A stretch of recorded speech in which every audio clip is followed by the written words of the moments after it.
a young man trying to establish himself out from under the shadow and influence of his overbearing father. A father confused and obviously frustrated by a son with his own opinions, who disagrees with him and who now sees the world much differently than he does. The 1999 film October Sky is a film about many things: hopes and dreams, overcoming adversity, life in a 1950s coal mining town, even physics and rocketry. That part of the movie is really cool.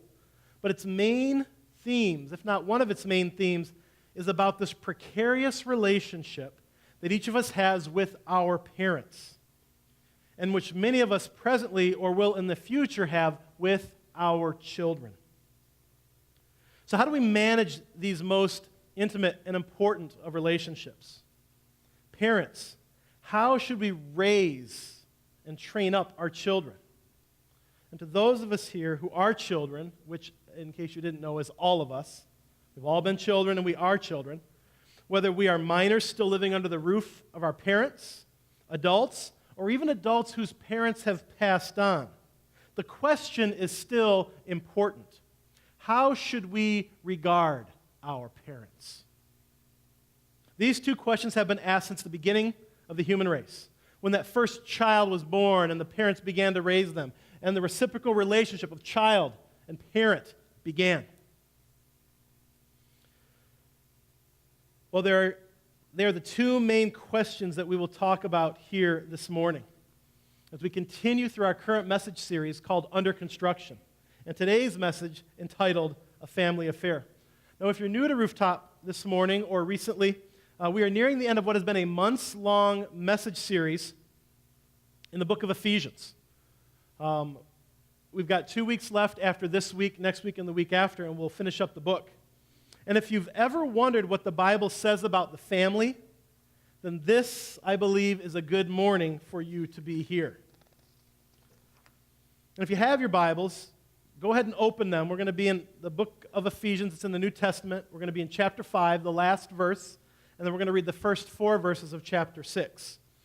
If you don't have your Bibles, the words will be up on the screen so you can follow along there as well. However, let each one of you love his wife as himself, speaking to husbands. And let the wife see that she respects her husband.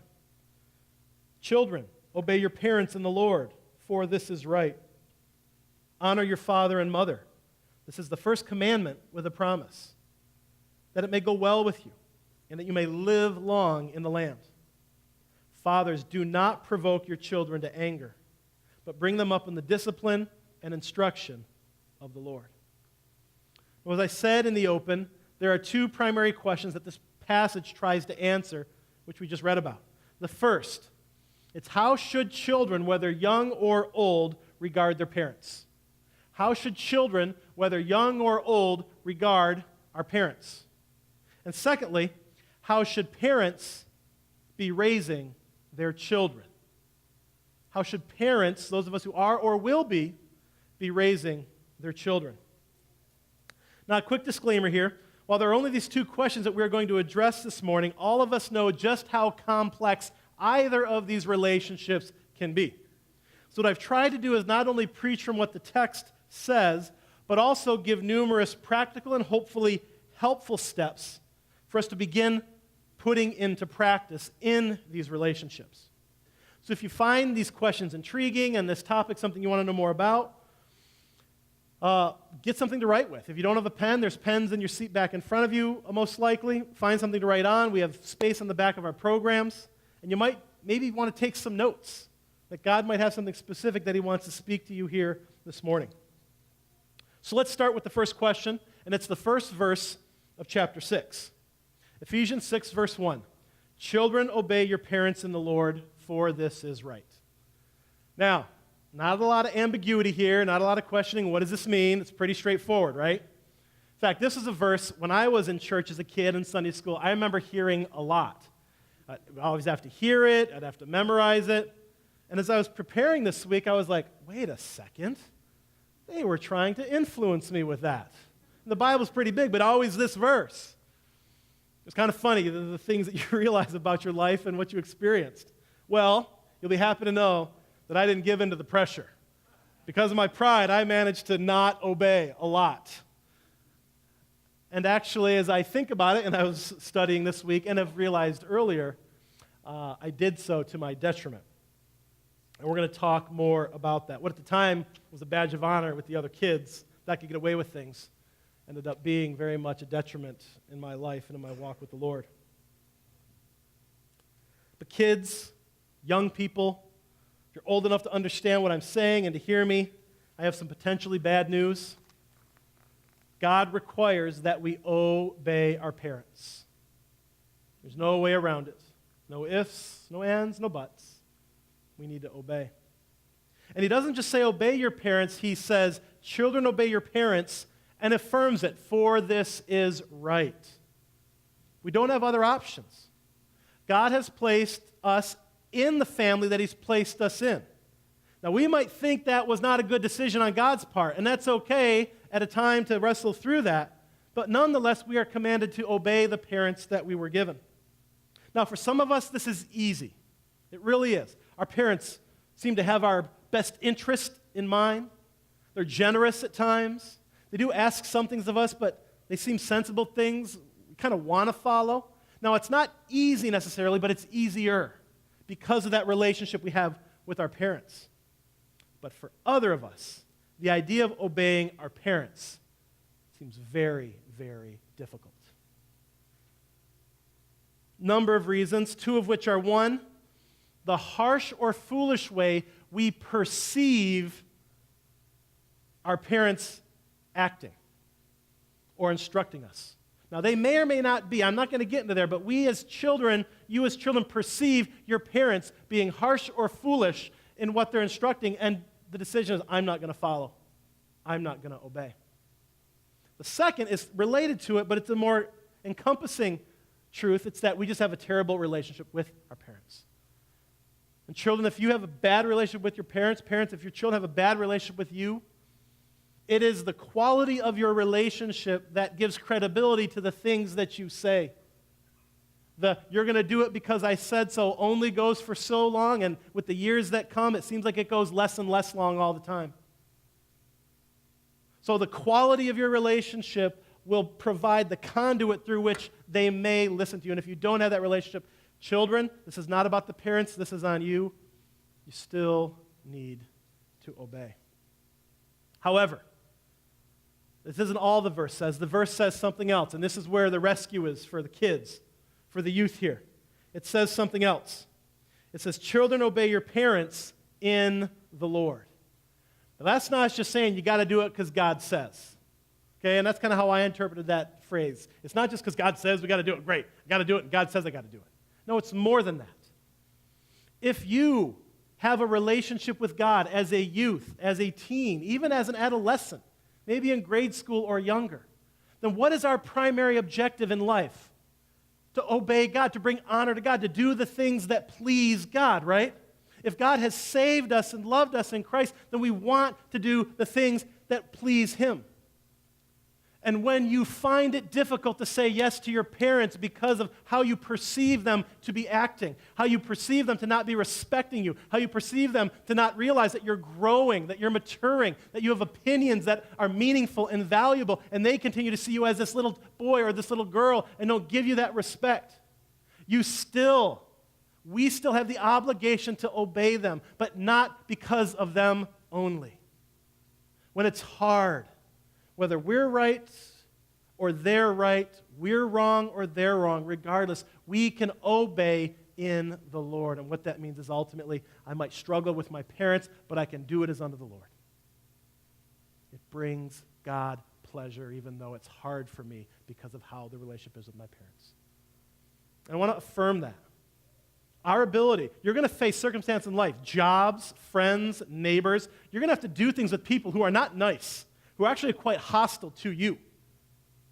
And learning to overcome how we feel about something because it's right and to do it and to rely, God, I'm doing this ultimately because of you. And not half-heartedly, not doing it with a or a glare as we're going off to our room because we're really upset about what's happening. No, but to dig within ourselves and say, God, help me to do this with a good attitude. And while we lean on God to carry us through, hopefully, that relationship with our parents has the hope of healing and restoration. Children, obey your parents in the Lord, for this is right. But none of us, though we are children, stays a child, right? We grow up. And while we're under their roof and under their rules, whatever that looks like, we're obligated to obey at varying levels based on how our parents require that. But at some point, we become an adult. And the relationship changes. No longer are we living under them. We're our own person. We have to make our own decisions. And knowing this, Paul continues through the direction of the Spirit to write verses 2 and 3. And he says this, honor your father and mother. This is the first commandment with a promise, that it may go well with you and that you may live long in the land. Now that quote from verse 3, promising a blessing of long life and a blessed life, that this whole phrase actually comes from the 10 Commandments. It's the fifth commandment of the 10 in Exodus 20. You can go there if you want to find out more about it. But this is how important that commandment is that Paul restates it verbatim here hundreds, if not thousands of years later in the book of Ephesians. And how is verse 1, children obey your parents, different than verse 2, honor your father and mother? Well, the difference in this comes down to the word honor. And what does it word honor mean? What is honor? Now, honor is one of those real difficult words to define. It can mean a number of things. It's a generally positive, virtuous term. It can encompass a lot of synonyms, and it's like this, it includes this, and I could give you 10, 15, 20 characteristics of what it means to honor. It's kind of hard to nail down, but when I talk to people, people want to know, but what does that mean? Jeremy, how do I practically live this out? So let's talk about honor. First and foremost, I want to differentiate. Honor is different than obedience. Honor can include obedience. Honoring a parent or honoring someone can mean I need to obey what they're directing me to do. But honor does not insist at all times on obedience. Does that make sense? There may be times when what's being asked of you is illegal, is dangerous, is manipulative, is feeding into something that is not what God would want. And honoring a person in a situation is actually not obeying what they're asking or trying to force you into doing. There's a difference here. Honoring is different than obedience. Second thing, and this is how I would define honor as far as, okay, what does it look like, Jeremy? In my studies and my experiences, this is the picture that I think has best described what it means to honor somebody. It's seeking to treat them, in this case our parents, as God would treat them. Some of you have older parents who are deteriorating in health. What does God say with regard to our older parents, to the widows, to the elderly? What does he say? Defend them. Care for them. We honor our elderly parents by caring for them, defending them. That's one example. But what about a negative example? What if our parents are jerks or have been jerks or there's hostility there? What do we do? Let's say dad is mean and angry and he exerts power. And my whole life I felt afraid of him. And he still does it now that I'm older. Well, how would God respond to that situation? Is God afraid of your father? No. And we don't need to be either. You no longer need to be afraid. But rather trust yourself in the Lord in that relationship. You don't need to fear. Or let's say they have done something hostile and hurtful to you. And everything in me says, I got to get back. I got to get revenge. I got to get even. Would God get even and get revenge? No. God would turn the other cheek. Jesus specifically says, love your enemies and pray for those who persecute you, who are hostile towards you. So God would seek to pray for them, to bless them, even as they come after you and come after me. See, honor in this instance looks radically different. We honor somebody by treating them as we best can understand how God and believe how God would treat them. But that doesn't make it easy. And it leads us to our third point. So how do you honor a dishonorable parent? What is honor, and how do we honor a dishonorable parent? Well, I have three things. There's many more, but I have three general guides for you. So if you're in a situation with a dishonorable parent, I want to give you three pieces of wisdom maybe to help you in your journey to honor parents who are dishonorable towards you. First, you need to pray for them. If you claim to be a follower of Jesus, then you need to pray for them. Because our end objective as Jesus followers should be the salvation and restoration of those who are lost.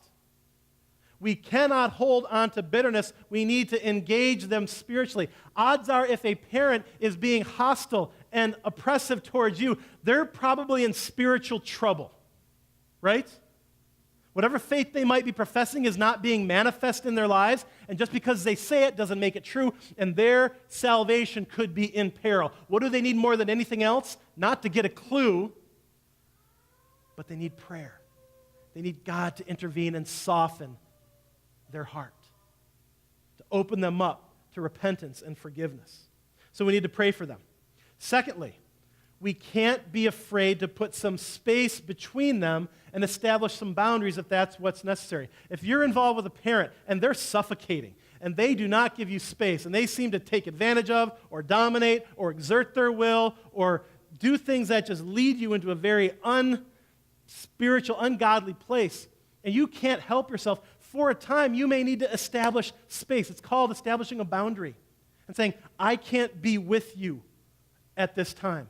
Not because I don't love you, but because what we have is unhealthy. And that might infuriate them because you're cutting off their oxygen supply, which is to make your life miserable, sadly. But nonetheless, do that. And not in a vindictive way, but to do that in a way of saying, I need space, I need to heal, I need to grow. So don't be afraid to put a boundary, establish some space, which leads to our third point. Once we do that, you can't just write them off. You can't just say, finally, they're out of my life, they're not going to come over, they're not going to see the kids. No, you must reject the bitterness that the enemy will try to tempt you with in that situation, and you must forgive them, even if they continue to do the thing that is hurting you. And you say, Jeremy, well, how can I do that? How can we do that? How can I forgive my parents when they continually do X? And I lead us back to the cross. Jesus is being crucified, tortured and crucified. And the very people who are doing this, he says these still infamous words, Father, forgive them, for they don't know what they're doing. And that is the goal. That's the ideal. And if you're not there with the power of God, with the Spirit of God in you, I believe you can get there and you can be free from the control and the oppression that your parents might still exert over you. Don't become bitter towards them, but work to truly forgive them. So how should children, whether young or old, regard their parents? Well, obey them while we are young and under their authority, and honor them always, regardless of how they might mistreat us. Remember, honor is different than obedience. We're always called to honor. Now, our second question. Parents, how should we train up and raise up our children? Let's look at Ephesians 6, verse 4. Fathers, do not provoke your children to anger, but bring them up in the discipline and instruction of the Lord. All right, another little disclaimer here, another little aside that's important to state. Yes, it does say fathers here. Now, a word to mothers. While this passage addresses fathers, specifically, there are valuable truths for both parents to learn and apply to parenting. So what we're going to talk about has value to both. So don't dial out and say, finally, you talk to him, I'm checking out, I need a break. No, it's not yet. Stay in, stay engaged. And second, what was the first verse we read, the last verse of chapter 5? Wives, respect your husbands. As the father may step up and engage the love and the discipline, the training, instruction process more fervently, or maybe they have done it, have you been there supporting or criticizing the effort? The key for the wife who tends to jump in and fill in the gap when it's there is not to be angry and bitter and complain and undermine, because the kids see that, they hear that, and if the kids know you don't respect Dad, then they don't have to respect Dad. Even if dad's efforts might not be up to the standard you want them to yet, you need to respect them, especially in front of the children. Because they're looking, especially children like me. I'm looking. Where's the chink in the armor? Where's the break? I'm going to get through. I'm going to find it. I'll wait. I'll just be quiet for a while. Sit in the bushes. I'll find my escape route. They're doing it. Don't fool yourself. They're doing it. And you undermine the effort of dad by not respecting him and his efforts to fulfill the role. To single mothers. By the way, ladies, you can breathe. That's the strongest I'm going to say to you, so you're good. You can, okay, I survived that, Jeremy. Thank you. That was hard, but, I endured it. We can move forward. Single moms. If you're a single mom or a mom that has the primary role of raising your children for any number of reasons, do not be discouraged here this morning. God's grace is available to you if you have to fill in the gap for an absent or adversarial father. They could be absent physically. They could just be absent emotionally, checked out. They might not be a partner in what you want to accomplish. God's grace can fill in the gap, so do not be discouraged. Do not let this message be discouraging to you. Okay? God's grace is with you, and His power is for you. Now to dads. Men, brothers, gentlemen, countrymen. Yes, the time has arrived. Man to man. I've wanted to share this for years. No, I'm kidding. I actually have. I want to state that this is a big deal. Julie and I have 7 children. And I love the idea of being a parent. I love the idea of being a father. I was raised in a home that, you ever heard the term dysfunction junction? Every dysfunction train came through our family and headed out the other way. That was where I lived. We were Christian, and I don't know how God managed to save the lot of us in the midst of that, but He did. But I said, I don't want to follow that path. I want to set a new path. I want to do something different. And so this is hopefully the outpouring of a lot of time and prayer and study. And I believe it's God's heart for us because it comes right from what He says, not just this passage, but from the Bible on a whole. Now, why a word to fathers? Well, Paul is speaking to fathers here specifically because of these reasons. We're too busy. We're too tired. We're afraid of screwing them up. Mom's better with the kids than I am. We get too angry and frustrated. They like mom better than me anyway. Whatever the reason, we fathers are more prone to withdraw, both physically and emotionally, from the task of raising our children than the mothers are. We put distance because of our insecurities or because of the issues. Moms tend to jump in and smother a situation, sometimes not to the benefit. But guys, we withdraw. Not everybody, it's not 100%. I'm talking generally speaking, broad brushstrokes, but most of us men here would fit into this category and one of these descriptions. But fathering is so important. God doesn't describe Himself as God the mother. God describes Himself as God the Father. And while the mother's role is crucial to the livelihood and the raising of our children, there is an incredible, incredible role as father. One we must embrace, one we cannot deny. Our role is so important. And we're going to spend the rest of our time here talking about this role. So I want to invite you dads, or soon-to-be dads, someday dads. Stay with me here. I'm not doing this better than, I'm not up here telling you you're doing terrible. It's not. Don't read that. I want us together to step up. I want your families to be more blessed. I want my family to be more blessed in the Lord. All right, there's 2 schools of thought with regard to parenting, generally. Now, there might be more, but there's generally 2 schools of thought. The first school of thought is the love school. I want to love my kids. I want to tell them how wonderful they are. I want to take them to all their games, and I want to coach their teams. I want to give them what they want, and, okay, you stay up late, or, okay, here's an extra scoop of ice cream. I want to be the hero dad. I want everybody to know that I'm the best dad ever. Dad is great, gives me chocolate cake. You know the deal. And some of you are that dad. You're that dad. You're the good dad. And there's another school.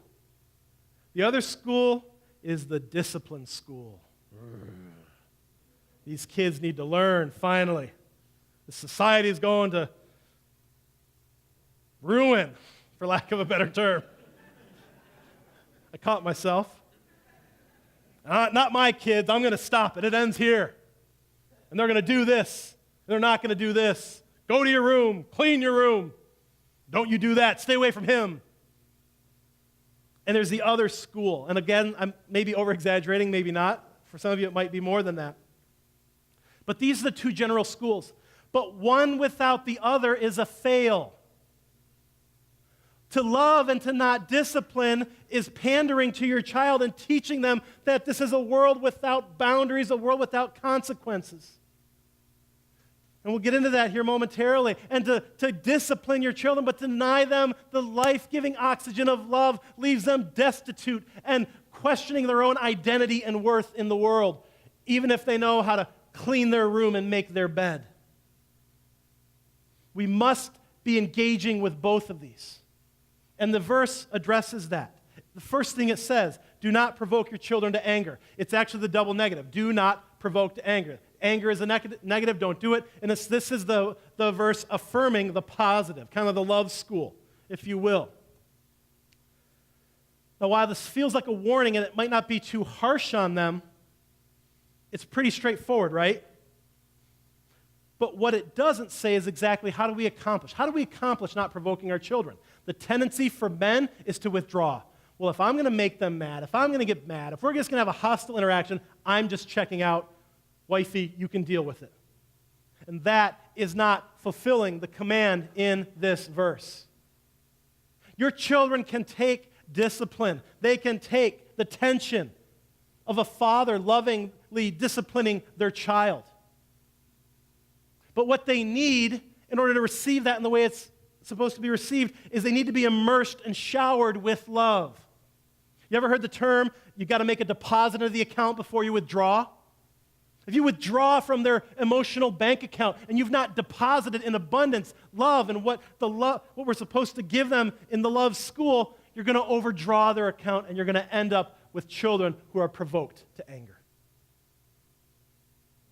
Immerse and shower with love. And I want to tell you something here, dads, and I want you to dial in moms. You can listen into if you want. I think it's helpful to you. But I want you to hear this. It should be the goal of every father to convince your child, beyond a shadow of a doubt, that you think they are the most wonderful person on the face of the earth. Not that you think they're the most wonderful person on the face of the earth. That's not enough.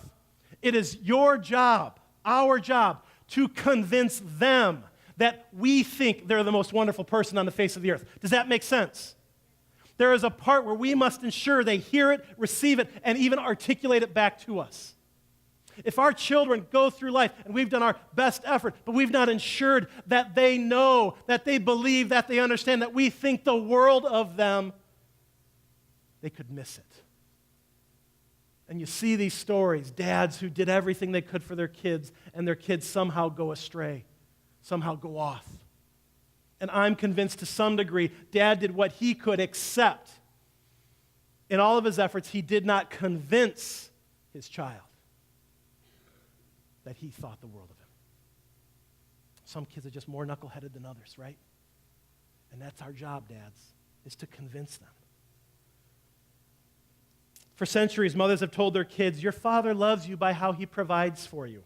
And that may be true,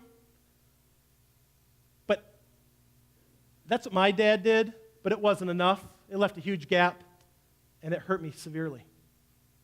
And it's less true today with all the people trying to gain the heart of your children, their affections, their allegiances, their friends, the media, their phones, any and every moment. Where is there a silent, quiet moment for our children just to be free of external influences? They're fewer and fewer, and none of those are seeking to affirm that you are the good, God-oriented authority in their life.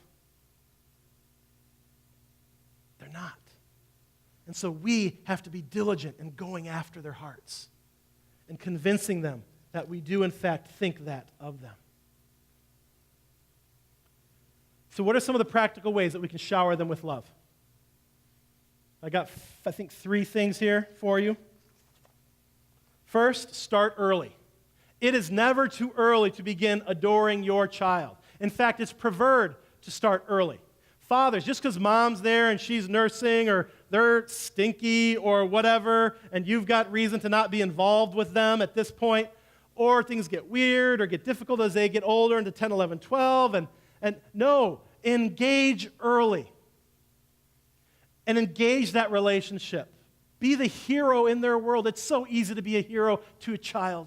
It's so easy. And sustain that relationship, because you can't walk into the life of your child when they're 8, 10, 13, and beginning to make really terrible decisions that will impact the rest of their life in a negative way and expect them to hear you and receive from you. If you haven't established that relationship and maintained that prior to, odds are that avenue of approach won't be there for them. Does that make sense? You've got to start early. And you can. Men, you can. You can be the hero of your child. He wants or she wants you to be the hero. Tell them you're adorable. Tell them you're lovely. One of the things I try to do every morning, or at least once a day, if not multiple times, and I don't do it every day, I try to look every child in the eye. When you got 7, there could be the thought that I'm the forgotten child, right? We want to prevent that with a big family. We want to prevent that in any family. And I look them in the eye and I say, you are delightful. You are special. You are strong. Look your children in the eye. Engage them, which leads to our second point, be verbal. Be verbal. Now, I'm verbal. I'm a talker, and it's easy for me to talk to my children.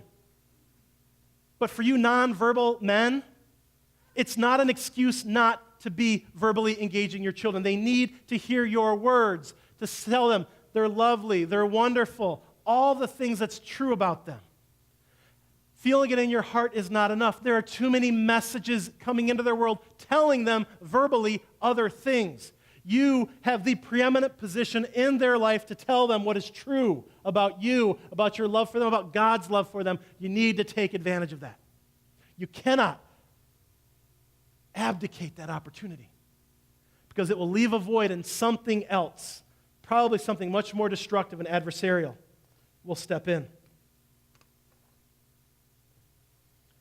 Third, be creative and varied in how you love your children. One of the things my mom would say about my dad is, well, he never got that, and he loves you the way that he loves. And that doesn't work. Kids don't get that. Kids are designed a specific way by God, and dads, it's our responsibility to watch them, to observe them. Oh, Zeke likes to build things. He likes to work on things. When I can do some stuff with Zeke, he really enjoys that. Caroline loves to do little tea parties, and she loves to sit. So I want to do that thing with her. The boys like to play out back. I want to do that thing with him. Elijah loves for me to lay on the ground and put him up on my feet and do the feet airplane thing. Any of you do the feet airplane thing? At 41, it's less fun than it was at 27. I don't get down as quick. I don't lean back as quick. I don't bring him back as smoothly, but he wants it. But what's required of me? I've got to engage them. I've got to be creative. I've got to be varied. Not just what I want to do. And then the second thing, not just don't provoke them. And we do that by immersing them with love and a culture of love and affirmation, not self-esteem. They've got to be able to withstand struggle, which leads us to our second one, bring them up in the discipline and instruction of the Lord. Discipline and instruction. We must be willing and ready to discipline and to instruct our children. Our children need safe, loving environments in our home where we dads, moms too, but especially us dads, can discipline them, can speak directly to them. Not necessarily harshly, but to speak pointedly. Because they're going to face hostility in the world, and if we haven't trained them that they're loved, that they can withstand a little tension, a little discomfort, a little consequence for what they've done. If we always cave, okay, fine, have the cookie, okay, fine, you don't have to go to bed, okay, fine, I didn't really mean what I said. No. They need the discipline so that when they get into the world and they face hostility, which they're going to do, they're not going to collapse. We can create a loving environment that can train them to be ready for the hostility that they're going to face. So how do we bring them up in the discipline and instruction of the Lord? Well, first, we give them God's word. I've said it before, I'll say it again. Today's May 1st. Go home over lunch, tonight over dinner, get the family together, read Proverbs chapter 1. For years we've been doing this. My lovely wife Julie has done this for I don't know how many years now. Our kids have probably heard the Proverbs dozens and dozens, if not hundreds of times over the years. You don't do it every day. If you do it today but you forget Monday and Tuesday, then on Wednesday read Proverbs chapter 4. It's organized that way. But our children have an understanding of discipline, of instruction that God has given them. It's not completely on your shoulders to teach and equip your children. We don't have the goods. God does. His word does. Give your children the word of God. Let the Spirit teach them. After you read the chapter, ask your children, which verse did you like the best? I like the one about the ant not being lazy. The ant carries things a lot bigger than himself. What a great virtue than have a conversation. You see how hardworking the ant is? That's what we want to be. We want to be hardworking. Boom, the door is open and you have the opportunity to instruct. Second, be steadfast and consistent in our discipline. Now, this is hard. Some of you work difficult jobs, long hours. You come home and you are tired. Not only does your wife not want you to check out when you get home, because in some cases she's as tired, having worked, or she's been with them all day and she's about ready to pull her hair out and needs your help. Men, we can't go home and we can't check out. We've got to engage. We've got to be ready to follow up. And we've got to be ready to follow through on discipline. Just because you feel bad for your kid because they have a consequence coming that you gave them, don't feel like you have to turn around and let them out of the consequence. What are you teaching them? That there aren't real consequences in life. Your kid goes to bed without a meal. They'll be fine. Your kid doesn't get dessert, doesn't get a piece of birthday cake. There'll be another birthday. You're not devastating your child by following through if you talk them through it, if you empathize with their pain. You can help them realize life is hard. And even though things don't go my way or I messed up in a day, tomorrow's a new day and we can get through this. So be steadfast and consistent in discipline. Third, be repetitive in your instruction and not annoyed. Anybody here get annoyed when they say something for the second, third, 3,000th time? Raise your hand. Yes. In our home, I think my wife gets a little more annoyed than I do, more quickly. But what I've learned, and I had this the other day, I was telling one of our children, who I won't name, but this child tends to forget a lot of things. And I'm like, oh my goodness, I told this child 112 times, I'm sure, to do this. And you know what God said to me? He said, well, Jeremy, what if it takes 224 times for them to learn it? Is it worth it? And I thought, because how many times are we told by God what we should and shouldn't do, what we need and need not do? Don't get annoyed. Part of parenting is repeating yourself. And don't be deceived. They will hear your words. Long after they're gone, you're gone, and they're talking, they'll say, remember when Dad said this? Over and over and over. Now, sadly, in my house, the issue was chewing with your mouth open. That became the cataclysmic event that tore our family apart. I can't get into the story. It's asinine as I sit up here and think about it. But our family table was completely devastated by my inability and my dad's insistence on me chewing with my mouth closed. You got to pick the right battle. You got to pick the right battle. That wasn't the right battle. And even then, you do so always with grace and repetition. They'll hear you. They'll receive it. Next, have a vision. Dads, I have a question for you right now. Do you have a vision for what your child will be when they turn 18, 17, 19, and head out into the world on their own? Do you have a vision for who and what they will be at that time? If you don't, I implore you, get one. You need to have an idea of what are you going towards. If you don't have one, let me share mine. It's nothing super special. I've just done a lot of thinking and praying about this, and I really want this for my children. What I want for them is for them to know God personally, not through me, not the God I taught them and made them go to church in, but to know God personally for themselves and to have their own relationship with Him that has been tested and gone through difficulty, that's strong, that can endure now the realities of life. regardless of what vocation or what direction they choose. The vision for our children should not be, I want them to go to college, I want them to get a good job, I want them to meet a good spouse. Those are good things. The most important thing is, can your child translate and incarnate a relationship with God, whatever path they choose? That is, and I believe that should be our primary objective for them. And what are the things that we can do to help them reach that goal, bit by bit, day by day?